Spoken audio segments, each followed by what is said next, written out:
नमस्कार, स्वागत है आप सभी का डीडी न्यूज इस खास बुलेटिन एक्सप्रेस 100 में, जहां हम आपके लिए लेकर आते हैं राजनीति, मनोरंजन, देश दुनिया, खेल और व्यापार जगत की सभी बड़ी खबरों को एक्सप्रेस यानी फटाफट अंदाज में। मैं हूं कृतिका, तो चलिए शुरुआत करते हैं खबरें तेज रफ्तार से। अब की बार 400 पार नारे के साथ ही पूरे देश भर में बीजेपी का धुआंधार प्रचार अभियान जारी है। भारतीय जनता पार्टी के केंद्रीय नेतृत्व के अधिकांश बड़े नेता पूर्वोत्तर के विभिन्न हिस्सों में प्रचार में जुटे। आज के पार्टी के राष्ट्रीय अध्यक्ष जेपी नड्डा नागालैंड के चुमोकेदीमा में जनसभा को संबोधित करेंगे। जेपी नड्डा चुमोकेदीमा में एग्री एक्सपो साइट पर पीपल्स डेमोक्रेटिक अलायंस पीडीए के उम्मीदवार डॉक्टर चुम्बेन मरी के पक्ष में चुनाव प्रचार करेंगे। एकमात्र लोकसभा सीट वाले नागालैंड राज्य में 19 अप्रैल को मतदान होगा। लोकसभा चुनावों के लिए भारतीय जनता पार्टी लगातार धुआंधार प्रचार कर रही है और इसी कड़ी में बीजेपी के स्टार प्रचारक और केंद्रीय गृह मंत्री अमित शाह आज तमिलनाडु, राजस्थान और उत्तर प्रदेश में चुनाव प्रचार करेंगे। सबसे पहले अमित शाह तमिलनाडु पहुंचेंगे, जहां कन्याकुमारी में सुबह 11 बजे रोड शो करेंगे। कन्याकुमारी लोकसभा क्षेत्र में अमित शाह मेटुकडाई जंक्शन से ओल्ड बस स्टैंड तक रोड शो कर पार्टी उम्मीदवार पी राधाकृष्णन के समर्थन में जनता से वोट मांगेंगे। अपने तमिलनाडु दौरे के बाद अमित शाह राजस्थान में चुनाव प्रचार करेंगे। यहां अलवर के हरसौली में शाम 4 बजे एक जनसभा को संबोधित करेंगे। यहां बीजेपी ने भूपेंद्र यादव को चुनावी मैदान में उतारा है। इसके बाद अमित शाह उत्तर प्रदेश के गौतम बुद्ध नगर लोकसभा क्षेत्र से बीजेपी उम्मीदवार महेश शर्मा के समर्थन में चुनावी जनसभा को संबोधित करेंगे। भाजपा के वरिष्ठ नेता और रक्षा मंत्री राजनाथ सिंह भी आज पार्टी के लिए प्रचार करते हुए नजर आएंगे। राजनाथ सिंह आज छत्तीसगढ़ में प्रचार करेंगे, जहां पहली जनसभा बस्तर में होगी। छत्तीसगढ़ में रक्षा मंत्री राजनाथ सिंह की दूसरी जनसभा बालोद में होगी। बालोद में भोजराज नाग भाजपा के प्रत्याशी हैं। जैसे जैसे लोकसभा चुनाव 2024 के पहले चरण की तारीख नजदीक आ रही है, कांग्रेस अपने चुनाव प्रचार को तेज करने में जुट गई है। इसी क्रम में कांग्रेस नेता राहुल गांधी आज छत्तीसगढ़ और महाराष्ट्र में पार्टी उम्मीदवारों के पक्ष में चुनावी जनसभाओं को संबोधित करेंगे। राहुल गांधी सबसे पहले छत्तीसगढ़ के बस्तर जिले के लाल बहादुर स्टेडियम में रैली को संबोधित करेंगे, जिसके बाद वो महाराष्ट्र के भंडारा गोंदिया लोकसभा क्षेत्र में महाविकास अघाड़ी के उम्मीदवार के लिए प्रचार करेंगे। समाजवादी पार्टी ने भी चुनाव प्रचार में पूरी ताकत झोंक दी है। पार्टी प्रमुख अखिलेश यादव आज मुजफ्फरनगर और बिजनौर में चुनावी हुंकार भरेंगे। अलग अलग नामों से प्रचलित बैसाखी का त्योहार भारत के विभिन्न हिस्सों में मनाया जा रहा है। राष्ट्रपति द्रौपदी मुर्मू ने बैसाखी, विशुभा, बोहाग बिहू, पोयला बोईशाख, बैशाखादी और पुत्तांडु की पूर्व संध्या पर अपनी शुभकामनाएं दी। राष्ट्रपति ने अपने संदेश में कहा कि भारत के विभिन्न हिस्सों में मनाए जाने वाले ये पर्व हमारी विविध सांस्कृतिक विरासत की जीवंत अभिव्यक्ति है। ये सभी त्योहार एकता, सद्भाव और भाईचारे को बढ़ावा देते हैं। राष्ट्रपति ने अपने संदेश में कहा कि इन उत्सवों के माध्यम से हम अपने अन्नदाता किसानों की कड़ी मेहनत का सम्मान करते हैं और उनके प्रति अपना आभार व्यक्त करते हैं। ये त्योहार सभी के जीवन में समृद्धि व शांति का संचार करें। प्रधानमंत्री नरेंद्र मोदी ने एक्स पर कहा कि जलियांवाला बाग नरसंहार के सभी वीर शहीदों को देश भर के मेरे परिवारजनों की ओर से कोटि कोटि नमन। प्रधानमंत्री नरेंद्र मोदी ने जलियांवाला बाग नरसंहार पर एक वीडियो भी साझा किया। पीएम ने एक्स पर अपने संदेश में कहा कि नवरात्रि में माता के भक्त आज के दिन देवी दुर्गा के पंचम स्वरूप मां स्कंद माता की पूजा आराधना करते हैं। विदेश मंत्री डॉक्टर एस जयशंकर ने एक बार फिर आतंकवाद के खिलाफ भारत के कड़े रुख को दोहराया। उन्होंने कहा कि आतंकियों को ये नहीं लगना चाहिए कि हम इस लाइन के उस पार हैं तो कोई हमें छुएगा नहीं। विदेश मंत्री डॉक्टर एस जयशंकर ने कहा कि आतंकवादियों को जवाब देने के कोई नियम नहीं होते। विदेश मंत्री ने कहा कि मुंबई हमले के बाद एक भी व्यक्ति ऐसा नहीं था जिसे ऐसा महसूस हुआ हो कि हमें प्रतिक्रिया नहीं देनी चाहिए थी।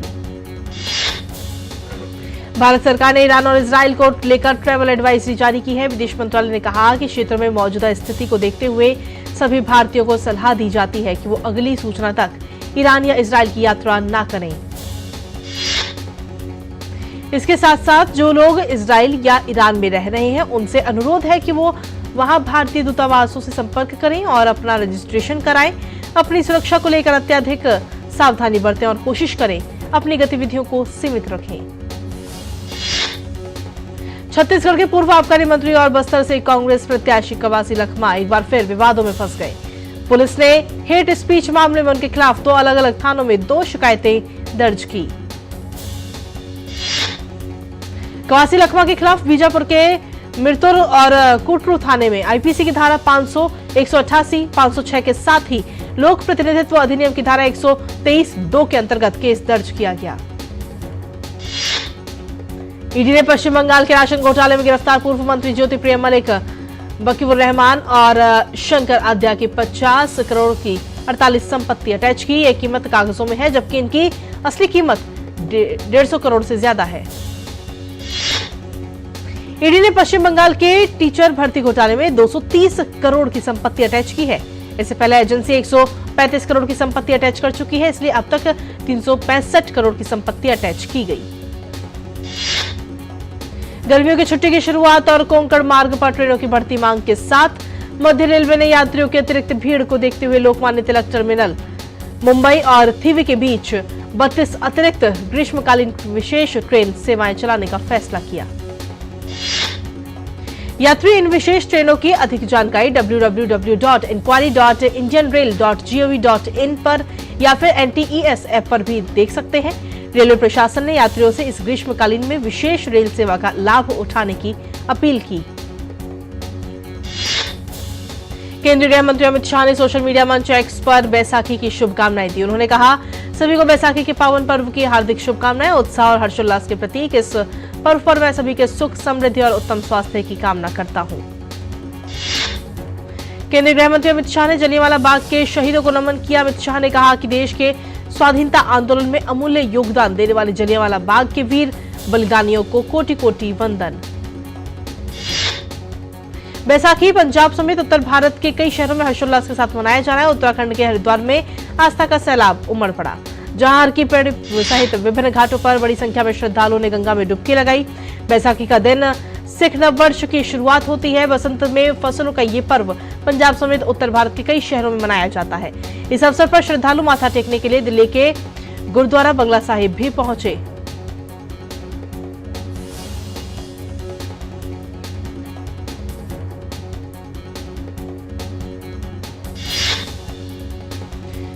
झारखंड के रांची में लोगों ने मंडा उत्सव मनाया। ये एक फसल उत्सव है। ये प्रथा प्राचीन काल से आदिवासियों और गैर आदिवासियों द्वारा सामान्य रूप से मनाई जाती रही है। ओडिशा के भुवनेश्वर में भगवान लिंगराज की रुकुना रथ यात्रा की तैयारियां जारी हैं। ये त्योहार 5-7 दिनों तक चलता है। इस त्योहार को पाप विनाशकारी यात्रा भी माना जाता है, जिसका अर्थ है सभी बुराई और पापों को नष्ट करने वाला त्योहार। रथ यात्रा की तैयारियों पर भुवनेश्वर के डीसीपी प्रतीक सिंह ने बताया कि 15 तारीख से ये उत्सव शुरू होगा। इस समय बहुत से श्रद्धालु आते हैं। रथ यात्रा के दौरान बहुत भीड़ होती है। महाराष्ट्र के पूर्व मुख्यमंत्री और शिवसेना प्रमुख उद्धव ठाकरे ने बोईसर में एक जनसभा को संबोधित किया। कहा, देश को मजबूत करने के लिए गठबंधन की सरकार होनी चाहिए। टीएमसी के राष्ट्रीय महासचिव अभिषेक बनर्जी ने जलपाईगुड़ी में जनसभा को संबोधित किया। कहा, पीएम मोदी कहते हैं ना खाऊंगा ना खाने दूंगा, लेकिन इनका असली मॉडल है ना घर बनाऊंगा ना बनाने दूंगा, ना घर दूंगा ना देने दूंगा। जगलपुर में एक सार्वजनिक रैली में छत्तीसगढ़ के मुख्यमंत्री विष्णुदेव साय ने कहा कि पीएम मोदी के प्रति सबका विश्वास बढ़ा है। गुजरात के मुख्यमंत्री भूपेंद्र पटेल ने अहमदाबाद में चार्टर्ड अकाउंटेंट सदस्यों के सम्मेलन में हिस्सा लिया और लोगों को संबोधित भी किया। मध्य प्रदेश की रीवा में एक 6 साल का बच्चा खुले बोरवेल में गिर गया, जो अभी तक बाहर नहीं निकल पाया। ये बोरवेल 60 फीट गहरा बताया जा रहा है। जेसीबी के द्वारा 6 साल के बच्चे को निकालने के लिए रेस्क्यू जारी है। चाय बागान मालिकों के संगठन भारतीय चाय संघ ने चाय बोर्ड से लंबित सब्सिडी जारी करने की मांग की है। भारतीय चाय संघ ने विभिन्न उद्यानों में शुरू की गई विकासात्मक गतिविधियों को सुचारू रूप से संचालित करने के लिए सब्सिडी को जरूरी बताते हुए जल्द से जल्द इस विषय पर विचार करने की गुहार लगाई है। हिंदुस्तान जिंक लिमिटेड ने कचरा प्रबंधन परियोजना को लागू करने के लिए BEXL एनवायरन प्रोजेक्ट्स के साथ एक समझौते पर करार किया है। खाद्य पदार्थों की कीमतों में गिरावट आने के मार्च के महीने में खुदरा मुद्रास्फीति घटकर 5 महीने के निचले स्तर 4.85% पर आ गई। भारतीय रिजर्व बैंक ने लघु वित्त बैंक की स्थापना के लिए द्वार क्षेत्रीय ग्रामीण फाइनेंशियल सर्विसेज समेत 2 आवेदकों की अर्जी खारिज कर दी है। All India engineering services limited के विमान के तकनीकी कर्मचारियों के संगठन ने वेतन संशोधन और पदोन्नति समेत अपनी शिकायतों पर समझौता होने के बाद हड़ताल के आह्वान को वापस ले लिया है। पिछले 3 सालों में आंकड़े चोरी करने वाले मेलवेयर से प्रभावित उपकरणों की संख्या 6 गुना से अधिक बढ़ गई है। साइबर सुरक्षा कंपनी कैस्परस्की की ओर से जारी एक आधिकारिक बयान में इस बात की जानकारी दी गई। कैस्परस्की की ओर से जारी आंकड़ों के मुताबिक डेटा चोरी करने वाले मेलवेयर में प्रभावित व्यक्तिगत और कॉर्पोरेट उपकरणों की संख्या 2023 में बढ़कर 1 करोड़ हो गई। फरवरी 2024 के दौरान देश का औद्योगिक उत्पादन में 5.7% की वृद्धि दर्ज की गई। यह आंकड़ा पिछले 4 महीनों में सबसे अधिक है। राष्ट्रीय सांख्यिकी कार्यालय के आंकड़ों के मुताबिक फरवरी 2024 में खनन उत्पादन 8% बढ़ा, जबकि 1 साल पहले इसी महीने में ये 4.8% बढ़ा था। और एक्सप्रेस 100 में खबरों का सिलसिला लगातार जारी। वक्त एक छोटे से ब्रेक का, बने रहिए हमारे साथ।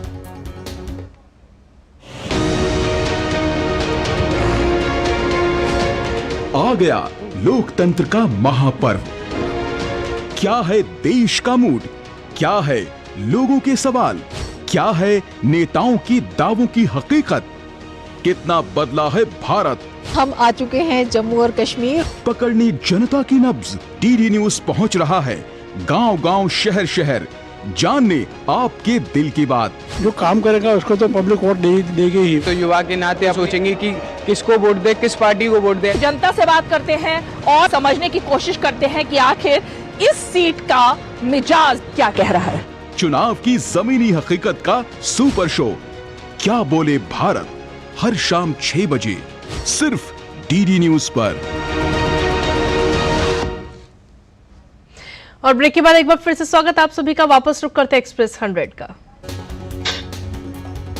देश में प्राथमिक वस्तुओं के उत्पादन में इस साल फरवरी में 5.9% की वृद्धि दर्ज की गई, जो 1 साल पहले 7% रही थी।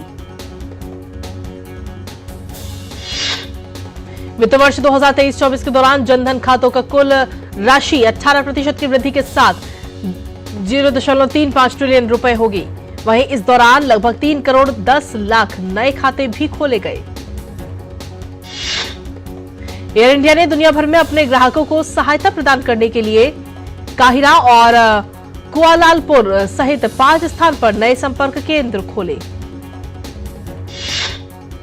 वित्त वर्ष 2023-24 के दौरान भारत में यात्री वाहनों की थोक बिक्री में 8.4% वृद्धि दर्ज की गई। उद्योग निकाय सियाम ने एक आधिकारिक बयान में इस बात की जानकारी दी। दूरसंचार कंपनी वोडाफोन आइडिया के निदेशक मंडल ने 18,000 करोड़ रुपए तक के इक्विटी शेयरों के FPO को मंजूरी दे दी है। इलेक्ट्रिक वाहन विनिर्माता OSM ने इलेक्ट्रिक 3-व्हीलर स्ट्रीम सिटी क्यूब को ग्राहकों के बीच पेश किया। इस वाहन को महज 15 मिनट में चार्ज किया जा सकता है। 16वें वित्त आयोग ने कहा कि उसने अनुबंध के आधार पर युवा पेशेवरों और सलाहकारों से आवेदन आमंत्रित किए हैं। आवासीय एवं वाणिज्यिक संपत्तियों की बेहतर मांग और उच्च आर्थिक वृद्धि की वजह से भारतीय रियल एस्टेट बाजार का आकार वर्ष 2015 से 73% उछलकर $482 अरब तक पहुंच गया। रेटिंग एजेंसी क्रिसिल के एक अध्ययन में कहा गया कि वित्त वर्ष 2025 में डायग्नोस्टिक कंपनियों के राजस्व में 10 से 11% की वृद्धि हो सकती है। अमेरिका के टेक्सास में सुरक्षा विभाग की इमारत से एक ट्रक की टकरा जाने से एक व्यक्ति की मौत हो गई, जबकि कई लोग गंभीर रूप से घायल हो गए। तुर्की के अंताल्या में एक केवल कार दुर्घटना में एक व्यक्ति की मौत हो गई, जबकि 7 लोग घायल हो गए। तुर्की में हुए इस कार दुर्घटना के बाद 24 केबिन हवा में लटक गए। हादसे के बाद बचाव दलों ने एक विशेष अभियान चलाकर मुसीबत में फंसे लोगों को बाहर निकाला।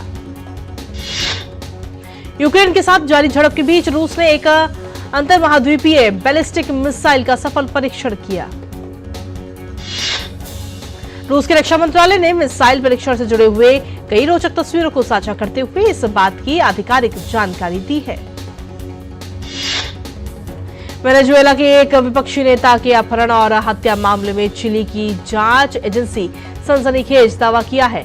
चिली की ओर से कहा गया कि चिली प्रशासन के इशारों पर घटना को अंजाम दिया गया। चिली की सरकार ने विपक्षी नेता के अपहरण और हत्या में शामिल उन 2 संदिग्धों के प्रत्यर्पण की मांग तैयारी की है, जो कुछ समय पहले वेनेजुएला भाग गए थे। अमेरिकी राष्ट्रपति जो बाइडेन ने इजराइल पर ईरानी हमले की आशंका जाहिर की है। हालांकि उन्होंने इजराइल को हर संभव मदद देने की भी बात कही। इजराइल पर ईरानी हमले की आशंका को देखते हुए अमेरिका, ब्रिटेन और फ्रांस सहित कई अन्य देशों ने सरकारी कर्मचारियों के लिए नई यात्रा दिशा निर्देश जारी किए। अर्जेंटीना के राष्ट्रपति जेवियर मार्टली ने टेस्ला के सीईओ एलन मस्क से मुलाकात की। बैठक के दौरान जेवियर माइली ने मुक्त बाजार समाधान को बढ़ावा देने के लिए मिलकर काम करने का वादा किया। गाजा में एक आवासीय इमारत पर इजरायली हवाई हमले में कम से कम 29 लोग मारे गए। संयुक्त राष्ट्र सुरक्षा परिषद ने इजराइल द्वारा गाजा में वर्ल्ड सेंट्रल किचन के 7 कर्मियों की हत्या पर चिंता जाहिर की। चिली में इन दिनों सरकार के खिलाफ बढ़ती नाराजगी के बीच लोग सड़कों पर उतर आए। केंद्रीय श्रमिक संघ के नेतृत्व में चिली के हजारों कर्मचारी राष्ट्रव्यापी हड़ताल में शामिल हुए। प्रमुख अमेरिकी एयरलाइंस और विमानन यूनियनों ने बाइडेन प्रशासन से चीनी सरकार की प्रतिस्पर्धा विरोधी नीतियों का हवाला देते हुए चीन और संयुक्त राज्य अमेरिका के बीच अतिरिक्त उड़ानों की मंजूरी को रोकने का आग्रह किया। रूस का ऑरेनबर्ग शहर बढ़ते जलस्तर से जूझ रहा है। रूस और कजाकिस्तान की प्रमुख नदियों के तट टूट गए हैं, जिससे इन क्षेत्रों में पिछले 100 सालों में सबसे भीषण बाढ़ आई। आईपीएल में आज राजस्थान रॉयल्स और पंजाब किंग्स की टीम आमने सामने होंगी। ये मुकाबला पंजाब के मुल्लानपुर में खेला जाएगा। मौजूदा सीजन में राजस्थान रॉयल्स का शानदार सफर रहा है।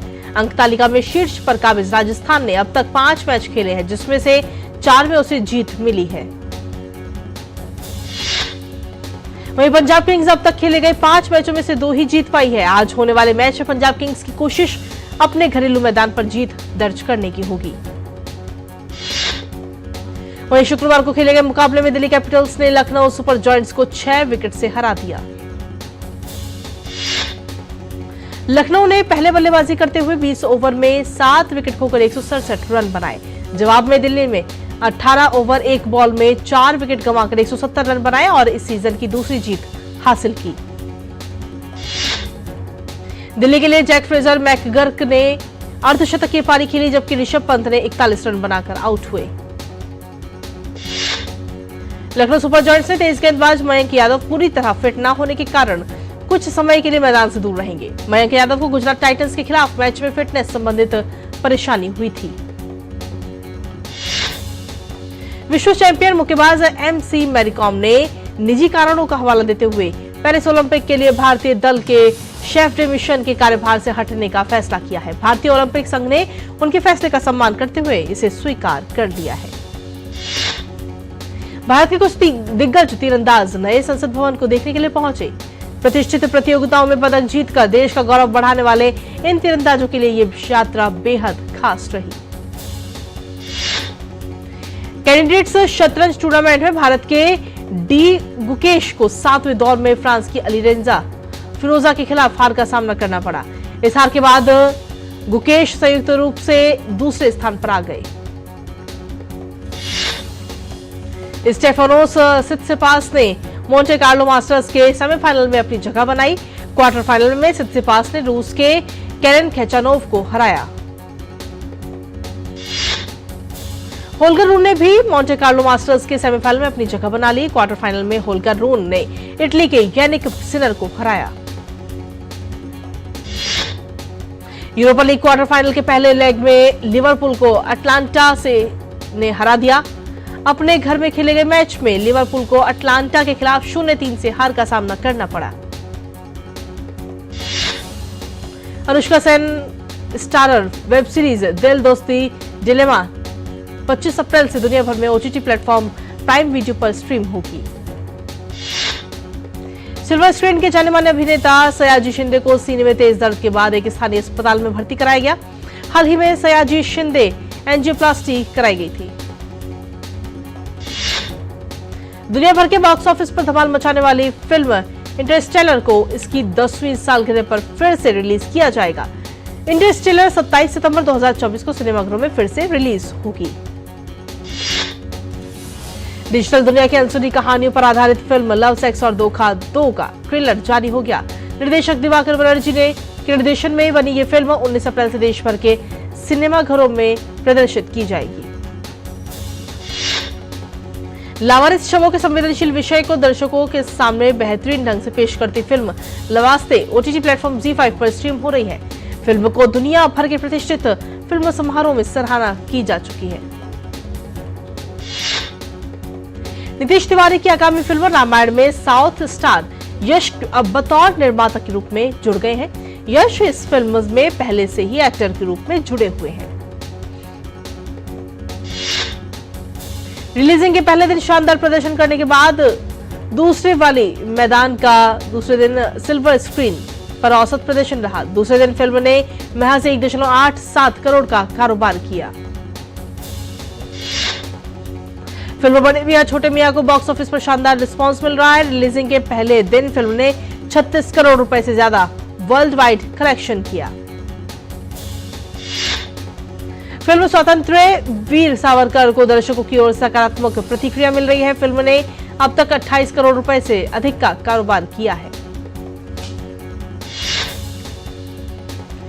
साउथ स्टार दुलकर सलमान की आगामी फिल्म लकी बस्कर का टीजर जारी किया गया। फिल्म के निर्माताओं ने ईद के मौके पर टीजर को जारी किया है। इसके 1992 फेम प्रतीक गांधी की आगामी फिल्म फुले का नया पोस्टर जारी हो गया। फिल्म में अभिनेत्री पत्रलेखा प्रतीक के साथ मुख्य भूमिका में नजर आएंगी। प्रियंका चोपड़ा ने मंकी मैन के साथ निर्देशक के रूप में अपनी प्रभावशाली शुरुआत के लिए भारतीय मूल के ब्रिटिश अभिनेता फिल्म निर्माता देव पटेल की सराहना की।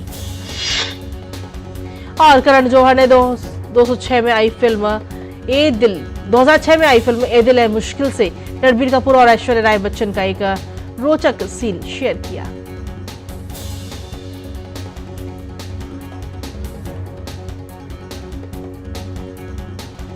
और इसी बीच चलिए सीधा रुख करते हैं। इस वक्त आरजेडी अपने पार्टी का घोषणा पत्र जारी कर रही है।